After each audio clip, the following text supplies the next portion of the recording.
छोटी बहन और 7 भाइयों की कहानी। एक राजा था, उसके 7 लड़के और एक लड़की थी।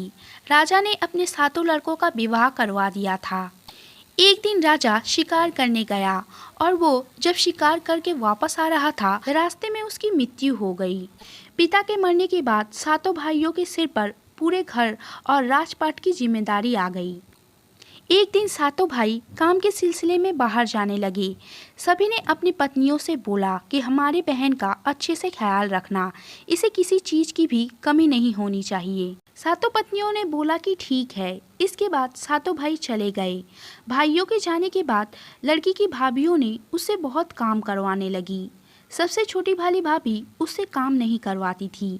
बाकी जो 6 भाभियाँ थी उससे बहुत काम करवाती थी। एक दिन की बात है, शाम हो गया था। बड़ी वाली भाभी ने कहा कि जाओ जंगल में से लकड़ी लेकर आओ।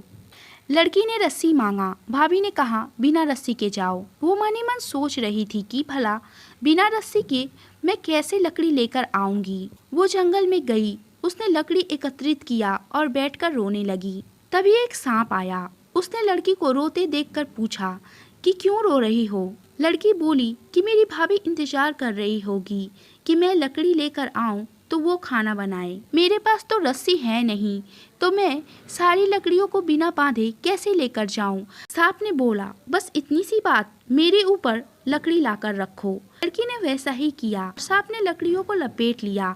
इसके बाद लड़की फिर सोच में पड़ गई। सांप ने बोला अब क्या हुआ। लड़की बोली कि तुम्हें अगर मेरी भाभीियों ने देख ली तो तुम्हें मार देगी। सांप ने बोला चिंता मत करो, मुझे ले जाकर आंगन में छोड़ देना, मैं नाली से निकल जाऊंगा। लड़की सांप की बात सुनकर खुश हो गई और अपने घर की तरफ निकल पड़ी। कुछ देर बाद लड़की घर आ गई। उसे घर जाने में रात हो गई थी। उसके देरी के आने की वजह से उसकी भाभी ने उसे खाना नहीं दिया, उसे बहुत मारा पीटा। लड़की बेचारी रोते रोते सो गई। फिर अगले दिन उसे एक छलनी दिया और बोला जाओ पानी लेकर आओ। लड़की नदी किनारे जाकर पानी भरने की कोशिश कर रही थी, परंतु सारा पानी गिर जा रहा था। वो वहीं पर बैठकर रोने लगी। तभी अचानक एक मेंढक आया। वो लड़की को देखकर पूछा क्यों रो रही हो।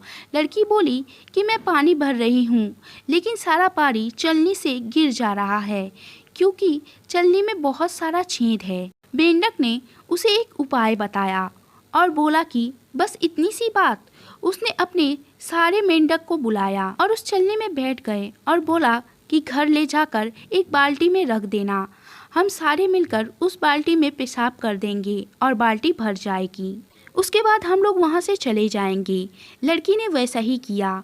उस लड़की की भाभी हर रोज ऐसे ही ऊटपटांग काम कुछ न कुछ करने के लिए देती थी। एक दिन की बात है, उस लड़की को एक काला रंग का कंबल दिया और बोला कि जाओ जब तक ये कंबल सफ़ेद ना हो जाए घर लौट के मत आना। लड़की बोली ठीक है। लड़की कंबल लेकर चली जाती है और नदी किनारे बैठकर उसे धोती है। वो छोटी लड़की उसे धोती गई, परंतु वो सफ़ेद होता ही नहीं। काला है तो काला ही ना रहेगा, सफ़ेद थोड़ी ना होगा। लड़की को 2 दिन हो गए।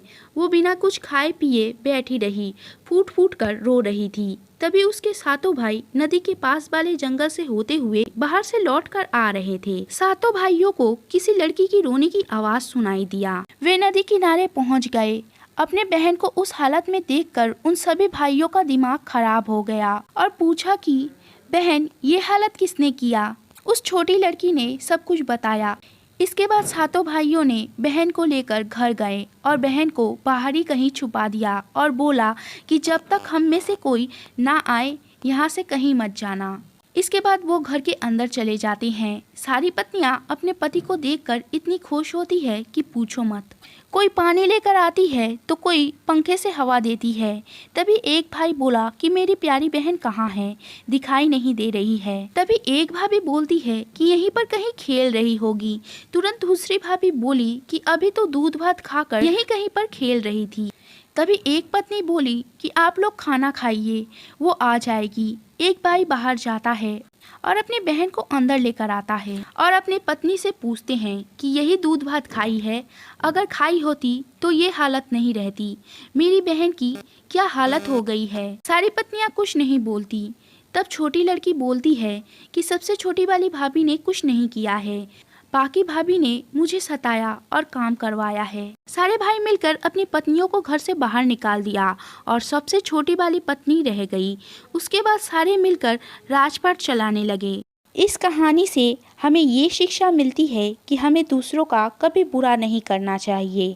अगर सारी पत्नियां मिलकर स्वयं काम की होती और उस छोटी लड़की से काम नहीं करवाई होती और उसके ऊपर जुल्म नहीं किया होता तो उन्हें घर से बाहर नहीं निकलना पड़ता। कहावत है ना कि हम किसी और के लिए गड्ढा खोद कर रखे हैं तो हमारे लिए भी कहीं गड्ढा खोद कर रखा होगा। दूसरों के चक्कर में हम इंसान स्वयं गिर जाते हैं। इसी के साथ ये कहानी यहीं समाप्त होती है। वीडियो अच्छी लगी हो तो वीडियो को लाइक कीजिएगा, चैनल को ज़रूर सब्सक्राइब कीजिएगा। वीडियो देखने के लिए आपका बहुत बहुत धन्यवाद।